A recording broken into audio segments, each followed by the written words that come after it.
கர்த்தருடைய பரிசுத்த நாமத்திற்கு ஸ்தோத்திரம், துதிகன மகிமை உண்டாகுவதாக. பரிசுத்த ஓய்வு நாளிலே பரிசுத்த வேத எழுத்துக்களின் மகிமையை நமது சபையில் மட்டுமல்ல, இங்கே காணொலி காட்சி பதிவு செய்யப்படுகிறது. கொஞ்சம் முறைய ஒரு சில 100 பேர்கள் பார்க்கிறாங்க, கேட்கிறார்கள் எங்கள் இடத்துல கேள்வியும், எவ்வாறு பொருள்கோள் கொள்வது என்று. பொதுவாக சங்கீதம் என்பது தாவீது ராஜா எழுதினார், இன்னும் மற்ற ராஜாக்கள்லாம் எழுதினாங்க அப்படின்னு இருக்கும். இந்த 90வது சங்கீதம் மட்டும்தான் மோசேயின் மூலியமாக கொடுக்கப்பட்டது. அதுவும் தேவனுடைய மனிதனாகிய மோசேயின் ஜெபம். இந்த சங்கீதத்தில் இருக்க மிகப்பெரிய சிறப்பம்சம் என்னன்னு தெரிஞ்சுக்கணும்னு நினைச்சீங்கன்னா, பரிசுத்த வேதாகமத்தை ஆய்வு செய்யாச்சு, உபதேசம் செய்து கொண்டிருக்கிறோம். ஒரு நண்பர் பல்கலைக்கழகம்லாம் வச்சிருக்காங்க வேலூர்ல. பூமி வேறு உலக வேறு என்று உபதேசம் செய்து கொண்டிருக்கையில எங்களுக்கு சாட்சி வேணும்னு கேட்குறாங்க.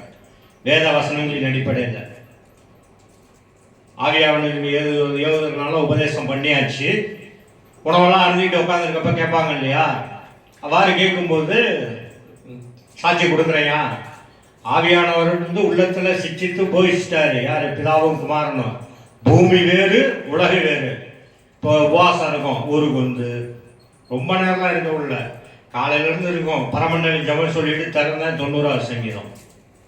உடனே அவருக்கு கைபேசியில் அழைச்சி சொன்னேன், ஐயா பாருங்க, கேட்டீங்கல்ல, தேவனுடைய மனிதனாகிய மோசேயின் ஜெபம்.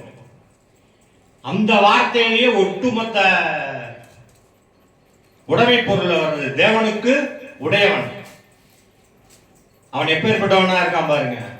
என்னுடைய எதுங்கிறோம்ல, இப்போ ஒரு பொருள் உங்களுக்கு சொந்தமாக இருந்தால் என்ன செய்யணும்? இப்போ நான் உங்கள் பைபிள் எடுக்கிறேன்னு வைங்களேன், மாற்றி எடுத்துகிட்டு போகிறேன், என்ன சொல்லுவீங்க? அது என்னுடையது, உங்களுடைய உரிமை பொருள்.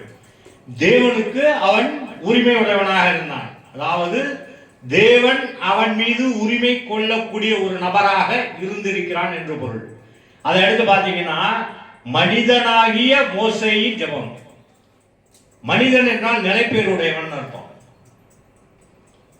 தேவனுடைய ஊழியக்காரனாகிய மோசேயின் ஜெபம்னு இருக்கலாம்ல. பரிசுத்த வேதாகமத்தை வேத எழுத்துக்களை என்ன சொல்லியிருக்காரு ஆண்டவர்? நியாயப்பிரமாணத்தையும் தீர்க்க தரிசனங்களை அழிக்க வந்தேன் என்று நினைத்துக் கொள்ளாதீர்கள், நிறைவேற்றவே வந்தேன், எழுத்தாகிலும் எழுத்தின் உறுப்பாகிலும். ரொம்ப கவனமா வாசித்தோம், உபவாசித்தோம், கேட்கிறோம். மனிதன் என்றால் நிலைப்பேருடையவன். அவன் வந்து அப்பவே அந்த பேரை வாங்கி விட்டான். என்ன ஆயிட்டான்? தேவனுடைய மனிதனாக மோசேயின் ஜெபம். ஜெபம் என்பதா என்னன்னா வெற்றி கொள்ளுதல். இந்த மோசே இன்னென்று இருக்கிற இடத்த அற்புதமா தொல்காப்பியத்தின் மூலியமாக விளங்க பண்ணார். புதிய ஏற்பாட்டில் வரும் நியாயப்பிரமாணம் மோசையின் மூலியமாக கொடுக்கப்பட்டது என்று. அதை விட மிகப்பெரிய சத்தியங்கள்லாம் இருக்கிறது. இன் என்பது 5ஆம் வேற்றுமை உருவு சொல். இது கல்வி கற்றவங்களுக்கு தெரியும், தெரியாதவங்க தெரிஞ்சு கொள்ளுங்க. அது எங்கெல்லாம் வரும் அப்படின்னு சொல்லி சூத்திரம் வரையும் போது சொல்றாங்க, பொதுவு பொரு எல்லை நீக்கம் ஏது. ஏது என்ற இடத்துல அருமையான ஒரு வார்த்தையை கொடுத்திருந்தாங்க முன்னோர்கள். மனித முயற்சியால் பிறக்கின்ற ஓசை நிலைக்காது. இது ஜீவனுள்ள தேவனுடைய வார்த்தை என்பதனால் எத்தனையோ 1000 வருஷத்துக்கு முன்னாடி எபிரேய மொழியில சொல்லி பல தலைமுறையா ஆட்டுத்தோல்லையும் மாட்டுத்தோல்லையும் எப்படி அவங்க பதிச்சாங்கன்னா நமக்கு தெரியாது, எழுதியது. ஏன்னா நம்ம தமிழர் பாரம்பரியப்படி பனை ஓலையில் எழுதுவாங்க, ஓலைச்சோடையில்.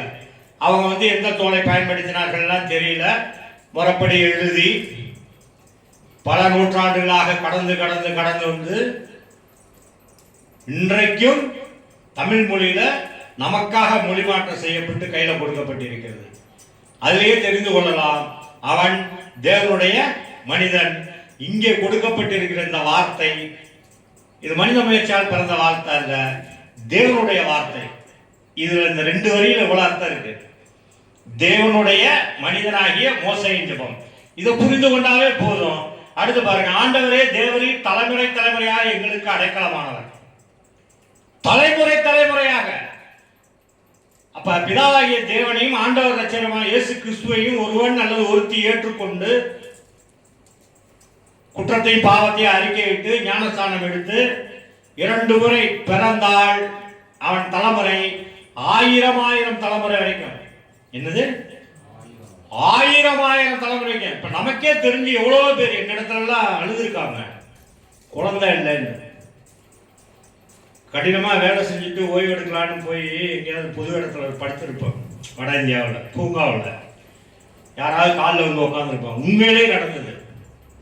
நம்ம அந்த உள்ளுணர்வுகளால் உந்தப்பட்டு எந்திரிச்சு உட்காந்தா சொல்லுவாங்க. ஹிந்தியில் சொல்றது, தமிழில் உங்கள்கிட்ட சொல்றேன். என்கிட்ட 100 ஏக்கர் இடம் இருக்கு, 50 ஏக்கர் இடம் இருக்கு, நான் பெரிய ஆள் இருக்கு, நான் குழந்தை இல்லை. கொஞ்சம் முறைய வட இந்தியாவில இருந்து தென்னிந்தியா வரைக்கும் இப்ப 10 ஆண்டுகளுக்கு முன்னாடி மஞ்சாலமூருங்கிற ஊர்ல போய் ஊழியம் பண்ணிக்கிட்டு இருக்கோம். சொல்லோவியம்ங்கிற நூலை எழுதியிருக்கவங்க சபையில. அங்க அப்படிதான் ஒரு பாஸ்டர் வந்து கூப்பிடுறாரு, வாங்க போலாம், அங்க ஒருத்தருக்கு பெரிய பணக்காரரு, ஜெபம் பண்ணணும், குழந்தை இல்லை. ஆனால் ஆண்டவர் இரட்சகருமான இயேசு கிறிஸ்துவை ஏற்றுக்கொண்டு பிதாவாகிய தேவனுடைய சித்தமதை அறியவும் உணரவும் விளைந்தாள். நம்ம தலைமுறை 1000 தலைமுறையானாலும் அழியவே அழியாது. அதுக்கு அடுத்ததுதான், பர்வதங்கள் தோன்றும் முன்னும் நீர் பூமியையும் உலகத்தையும் உருவாக்கும் முன்னும் நீரே அனாதியாய் என்றென்றைக்கும் தேவனாக இருக்கிறீர். பூமியையும் உலகத்தையும், இது ரெண்டுக்கும் உள்ள வேற்றுமையை ஒவ்வொருத்தரும் கண்டிப்பாக தெரிந்து கொள்ளணும். ரொம்ப எளிது. பூமியில் குற்றம், பாவம், மரணம் இல்லை, கீழ்ப்படிதல் இருந்தது. உலகத்தில் கீழ்ப்படியாமையினால் குற்றமும் பாவமும் மரணமும் பிரவேசிச்சு. அதனாலதான் நம்மளால பரலோகத்தில் என்ன நடக்கிறது என்று உணர முடியவில்லை, அறிய முடியவில்லை. ரொம்ப எளிமையா புரிந்து கொள்ளலாம். பூமி வேறு, உலகு வேறு. பர்வதங்கள் தோன்றும் முன்னும், இந்த பிரபஞ்செல்லாம் உண்டாவதற்கு முன்பதாகவும் பூமியையும் உலகத்தையும் உருவாக்கும் முன்னும். அதனாலதான் பரிசுத்த வேதாகமத்தில் எழுதியிருப்பாங்க, உலக தோற்றத்திற்கு முன் சிருஷ்டிக்கப்பட்ட தேவ ஆட்டுக்குட்டின்னு இயேசு கிறிஸ்துவை முன்னிட்டு தான் முன்குறிக்கிறார். உன் வித்துக்கும் அவள் வித்துக்கும். யாரோட வித்து? கிறிஸ்துவின் வித்து. உன் வித்துன்னு சொன்னது பாம்பா சொல்லல, முதல் மனுஷிய சொல்றார். உன் வித்துக்கும் அவள் வித்துக்கும். அவ பாவம் செய்யாம இருந்த போது இருந்த அந்த ஜீவ வார்த்தைக்கும் உனக்கும், நன்மை தீமை அறியத்தக்க வார்த்தைக்கும் ஜீவ வார்த்தைக்கும் பகையை உண்டாக்குவேன். இவ்வளவுதான் விஷயம். பூமியையும் உலகத்தையும் உருவாக்கும் முன்னும், தயவு செய்து உலகம் எங்கும் இருக்கின்ற எனதருமை தமிழ் மொழி குடும்பத்தார் தெரிந்து கொள்ளுங்க, பூமி வேறு, உலகம் வேறு. உலகத்தில் நாம் இன்றைக்கு குற்றம், பாவம், மரணத்தோடு கீழ்ப்படியாமையின் பிள்ளைகளாக இருந்தோம். சபைக்கு தெரிந்து கொள்ளப்பட்டோம், அழைக்கப்பட்டோம், வந்தோம். நாம் செய்த குற்றத்தை பாவத்தை அறிக்கையிட்டு இயேசு கிறிஸ்துவிற்கு ஞானஸ்தானம் பெற்றுவிட்டோம். புதிய வானம் புதிய பூமியிலே பங்கடையத்தக்கதாக உபதேசங்களை கேட்டு நீங்கள் ஆண்டவர் இரட்சகருமான இயேசு கிறிஸ்துவை அறிவால் அறிந்து உணர்வால் உணர்ந்து கொள்ள விளைகிறேன். நீர் மனுஷரை நிறுத்துளையாக்கி மனுபுரித்ததிலே திரும்புங்கள் என்கிறீர். அவன் காலத்திலே சொல்லியிருக்கான், மனம் திரும்புங்க, செய்த குற்றத்தை ஒப்புக்கொண்டு திரும்புங்கள் என்று பொருள். திரும்புங்கள் என்கிறீர். உமது பார்வைக்கு 1000 வருஷம் நேற்று கழிந்த நாள் போலவும் ராட்சாமம் போலவும் இருக்கிறது. அவர்களை வெள்ளம் போல் வாரிக்கொண்டு போகிறீர். நித்திரைக்கு ஒத்திருக்கிறார்கள், காலையிலே முளைக்கிற புல்லுக்கு ஒப்பாயிருக்கிறார்கள். ஆனா அங்கேயே தலைப்பு மனிதனாகின்னு கொடுத்தாங்கன்னா, மனிதன்னா நிலைப்பேருடையவன். ஆனால் மனிதனுக்கு நிலைப்பேருடைய வாழ்க்கை இல்லைங்கிறத சொல்லிட்டு வர்றாங்க. அங்க வந்து பாத்தீங்கன்னா, உமது பார்வைக்கு 1000 வருஷம் நேற்று கழிந்த நாள் போலவும் ராட்சாமரம் போலவும் இருக்கிறது. பரலோகத்துல காலம் என்பது ஒன்று கிடையாது. நல்லா புரிந்து கொள்ளுங்க. இந்த பிரபஞ்சத்துல தான் நாம காலங்களை கணக்கிட்டு கொண்டு இருக்கிறோம். நிறைய கிறிஸ்துவர்கள் செய்யற தப்பே என்னன்னா, உட்கார்ந்து நோட்டை போட்டு எழுதுறது. 5000 வருஷம்னா 7000 வருஷம்னா தயவு பண்ணி அந்த வேலையெல்லாம் விட்டுருங்க. ஒரு செயல் நடந்து முடிஞ்சிருச்சு, அது எத்தனை நாளைக்கு முன்னாடி நடந்தா என்ன, இப்ப இருக்கிற நிகழ்வை பார்க்க வேண்டும். அதுதான் இந்த இடத்துல அவன் மூலியமாக கொடுக்கப்பட்டிருக்கிறது. நாங்கள் உமது கோபத்தினால் அழிந்து உமது உக்கரத்தினால் கலங்கி போகிறோம். எங்கள் அக்கிரமங்களை உமக்கு முன்பமாகவும் எங்கள் அந்தரங்க பாவங்களை உமது முகத்தில் வெளிச்சத்திலும் நிறுத்தினேன். எங்கள் நாட்கள் எல்லாம் உமது கோபத்தால் போய்விட்டது. ஒரு கதையைப் போல எங்கள் வருஷங்களை கழிந்து போட்டோம். எங்கள் ஆயுசு நாட்கள் 70 வருஷமும் வெள்ளத்தின் மிகுதியால் 80 வருஷமாய் இருந்தாலும் அதன் மேன்மையானது வருத்தமும் சஞ்சலமுமே. அது சீக்கிரமே கடந்து போகிறது, நாங்களும் பறந்து போகிறோம்.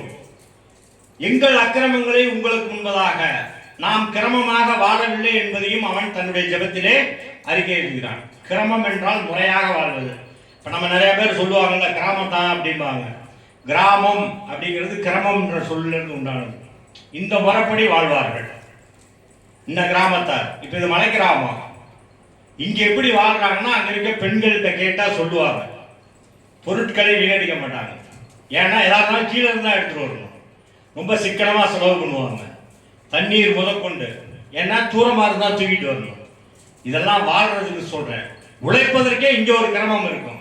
காலையில கிளம்பி போறதுல இருந்து மாலை வீடு திரும்ப வரைக்கும் அவர்கள் செய்கின்ற தொழில் மூலியமா இந்த கிரமங்களை நாம் அக்கிரமமாக வாழ்க்கையிலே மாற்றிக்கொண்டோம் என்பதைதான் இங்கே அவன் தன்னுடைய ஜெபத்திலே அறிக்கையிடுகிறான். எங்கள் அந்தரங்க பாவங்களை உமது முகத்தின் வெளிச்சத்தில் நிறுத்தினீர்கள். அது என்றைக்கு நின்று கொண்டே இருக்கும். அதனால அந்தரங்க பாவத்திற்கு ஒதுங்கி செய்யாமல் இருப்பதே நல்லது. உமது கோபத்தின் வல்லமையும் உமக்கு பயப்படத்தக்க விதமாக உமது உக்கரத்தையும் அறிந்து கொள்கிறவன் யார்? நாங்கள் ஞான இருதயம் எங்கள் நாட்களை என்னும் அறிவை எங்களுக்கு போதித்தரலும். நாங்கள் ஞான இருதயம் உள்ளவர்களாகும்படி. ஞானம் என்றால் ஏற்கனவே சென்ற வாரமே சொல்லணும்னு நினைச்சேன், நேர குறைகளால சொல்ல முடியல. வீடு பயக்கும் உணர்வு, பரலோகத்தை பற்றிய உணர்வு ஒவ்வொருத்தருக்கும் அவசியம் வேணும். பரலோகத்தை பற்றிய அறிவு ஒவ்வொருத்தருக்கும் கண்டிப்பா வேணும். குறிப்பா ஞானஸ்தானம் எடுத்தவங்களுக்கு அவசியம் வேணும்.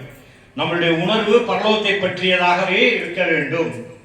ஞான இருதயம் உள்ளவராகும்படி எங்கள் நாட்களை என்னும் அறிவை எங்களுக்கு போதித்தருளும். கர்த்தாவே திரும்பி வாரும். எதுவரைக்கும் கோபமாய் இருப்பீர். உமது அடியாருக்காக பரிதவியும். நாங்கள் எங்கள் வாழ்நாளெல்லாம் கலிகூர்ந்து மகிழும்படி காலையிலேயே எங்களை உமது கிருபையால் திருப்தியாக்கும். நித்திய ஜீவனாகிய கிருபையாலே எங்களை திருப்தியாக்கும். இன்னைக்கெல்லாம் ஜெபம் பண்றான். என்ன ஜெபம் பண்றான்?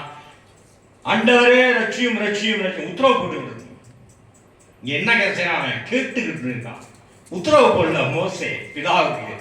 ஆனா இன்னைக்கு என்ன செய்யறோம்? பிதாவுக்கும் குமாரனுக்குள்ள வேற்றுமை தெரியாம சென்னை ரட்சியம் நிறைய பேரை பார்க்கிறோம். நிறைய காணொலி காட்சிகள் வந்து கொண்டிருக்கிறது. உத்தரவு போட்டுக் கொண்டிருக்கிறார்கள். இங்கே இவன் வேண்டுதல் செய்து கொண்டிருக்கிறார். தேவரீர் எங்களை சிறுமைப்படுத்தின நாட்களுக்கும் நாங்கள் துன்பத்தை கண்ட வருஷங்களுக்கும் சரியாய் எங்களை மகிழ்ச்சியாக்கும். உமது கிரியை உமது ஊழியக்காரர்களுக்கும் உமது மகிமை அவர்கள் பிள்ளைகளுக்கும் விளங்குவதாக. அவருடைய கிரியையில ஊழியக்காரர்களுக்கு, ஊழியக்காரன்னா என்னன்னாலும் தெரிந்து கொள்ளுங்க. பிதாவாகிய தேவனுடைய முயற்சியை எடுத்துக்கொண்டு மக்களிடத்திலே கொண்டு உபதேசமாக, பிரசங்கமாக, சங்கீதமாக, ஞானப்பாட்டாக அவனுக்கு கொடுக்கப்பட்ட அந்த தாளந்துகளின் அடிப்படையில். இப்ப எனக்கு ராகம் போட்டு நல்லா பாட தெரியாது.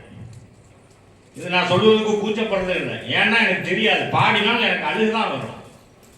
அப்ப அவரவர்களுக்கு கொடுக்கப்பட்ட அந்த தாளந்துகளினால் அதை அடுத்த தலைமுறைக்கு எடுத்துட்டு போகணும். பிதாவாகிய தேவனுடைய சித்தத்தையும் ஆண்டவருடைய இயேசுவான ரட்சகருமான இயேசு கிறிஸ்துவிற்குள்ள அடுத்த தலைமுறைக்கு எடுத்து செல்பவன் ஊழியக்காரன். ஆனால் இன்றைக்கு அழிந்து போகிற உலகத்து பொருட்களை மட்டும்தான் ஆசீர்வாதங்கிற பேர்ல பிரசங்கம் பண்ணி கொண்டிருக்கிறாங்க. இது ரொம்ப வருந்தத்தக்க ஒரு செய்தி. ஆசீர்வாதம் ஆசீர்வாதம் நிறைய சபையில சொல்லியிருக்காங்க. அவங்கள வந்து மன சோர்வடைய வைக்காதீங்க அப்படின்னு. தயவு பண்ணி புரிந்து கொள்ளுங்க. எழுத படிக்க தெரியலனாலும் பரவாயில்ல. பூமியிலே உலக வேறுன்னு அவங்க அறியாது வேண்டும். கர்த்தருடைய பரிசுத்த நாமத்திற்கு ஸ்தோத்திரம். எங்கள் தேவனாகிய ஆண்டவரின் பிரியம் எங்கள் மேல் இருப்பதாக. எங்கள் கைகளின் கிரியை எங்களிடத்தில் உறுதிப்படுத்தும். ஆம், எங்கள் கைகளின் கிரியை எங்களிடத்தில் உறுதிப்படுத்தும். உறுதிப்படுத்தி அருளுமா. அவனுடைய கைகளின் கிரியை என்னவா இருந்திருக்கும்? உலகத்துக்கு உண்டானது. கண்டிப்பா வேலை செஞ்சிருப்பாங்கல்ல, விவசாயம் பண்ணியிருப்பாங்க, ஆடு மாடு மேய்ச்சிருப்பாங்க, செய்திருப்பார்கள். அதையும் உறுதிப்படுத்தும். 2 தடவை சொல்றா பாருங்க. எங்கள் தேவனாகிய ஆண்டவரின் பிரியம் எங்கள் மேல் இருப்பதாக. எங்கள் கைகளின் கிரியை எங்களிடத்தில் உறுதிப்படுத்தும். அடுத்து வருது பாருங்க. ஆம், எங்கள் கைகளின் கிரியை எங்களிடத்தில் உறுதிப்படுத்தி அருளும். 2 தடவை கேட்கிறான் பாருங்க. உலகத்துக்கும் பரலோகத்துக்கும் பரலோகத்துக்கும். அப்படிதான் கேட்கணும். கர்த்தருடைய பரிசுத்த நாமத்துக்கு ஸ்தோத்திரம், துதி கன மகிமை உண்டாவதாக. இந்த வார்த்தைகள் எல்லாம் உங்களுடைய உள்ளங்களிலும் இல்லங்களிலும் தங்கி தாபரித்து பூமி வேறு உலகு வேறு என்பதையும், ஜெபம் என்பால் ஜெபித்தல் என்றால் வார்த்தையால் இறைவனிடத்தில் சேர்தல் என்று பொருள். கர்த்தருடைய பரிசுத்த நாமத்துக்கு ஸ்தோத்திரம். இந்த வார்த்தைகள் எல்லாம் நிலைத்து நீங்கள் எல்லோரும் முதலாவது தேர்தலில் பங்கடையணும். யாரும் மரணம் அடைந்த பிறகு நாங்கள் நியாய தீர்ப்பு நாள் வரைக்கும் இருக்கக்கூடாது. சபைக்கு வர்றவர்கள் ஆக்கினை தீர்ப்புக்கு நீங்களாகியவர்களாக இருக்க வேண்டும் என்ற நேரத்தில் ஆண்டவர் ரட்சகருமான நல்வினை தீவினை கிளத்தில்லாத இயேசுவின் நாமத்தினாலே விண்ணப்பங்களை எடுத்து ஜெபிக்கிறேன். எங்கள் ஜெபம் கேளும் நல்ல பிதாவே. ஆமென்.